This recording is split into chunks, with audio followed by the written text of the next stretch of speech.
This is the Cahn-Hilliard equation, where C is the concentration of a binary mixture and can have values between -1 and 1, where -1 corresponds to the pure presence of one component and 1 corresponds to the pure presence of the other component. The rate of change of the concentration with time is equal to the Laplacian of a term that can be identified as a chemical potential. The equation describes how the binary mixture evolves, while it tries to minimize its local free energy and the interfaces between the two components.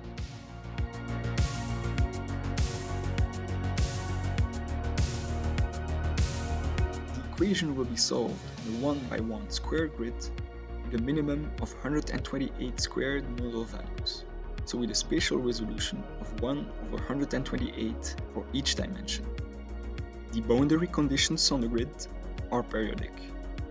It means that if you take a nodal value outside of the grid, it is equal to the nodal value at the same position on the other side of the grid.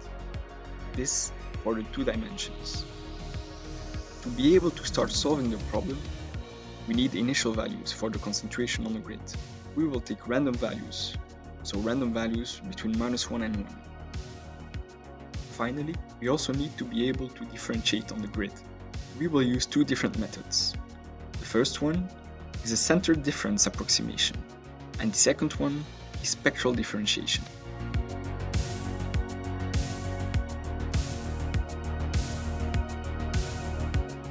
Our first differentiation method is the second-order centered differences, where the derivative of a function at a given point is approximated by the slope of the line passing through the function values of the previous and following points.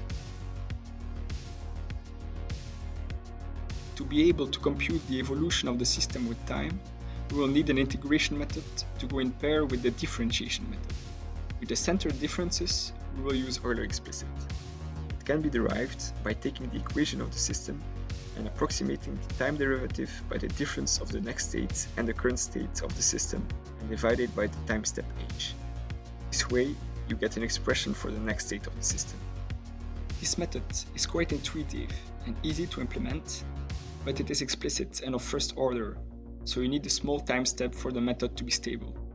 Now, we want to apply the two previous methods on the Cahn-Hilliard equation.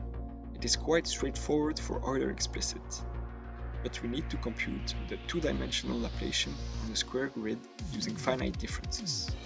For that, we take the finite difference approximation on the second derivative on a two-dimensional grid and sum it for each dimension. Applying the two methods gives us our final expression of the equation. It can be easily coded using your favorite programming language.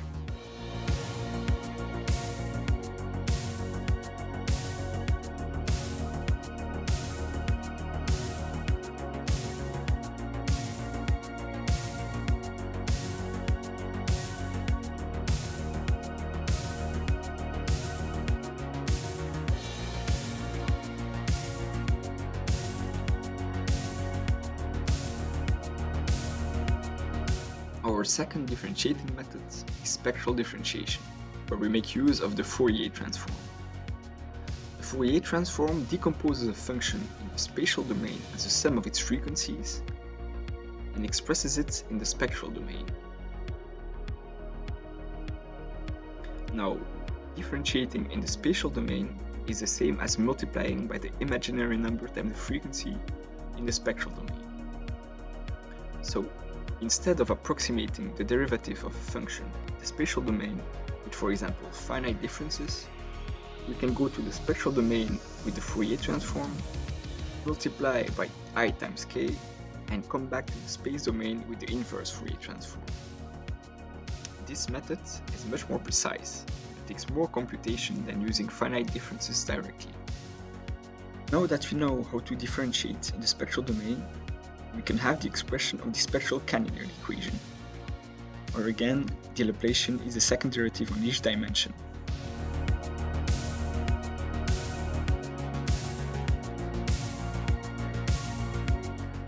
To integrate spectral Cahn-Hilliard, we first use a Runge-Kutta-Four method, but it is unstable if we don't choose a really small time step.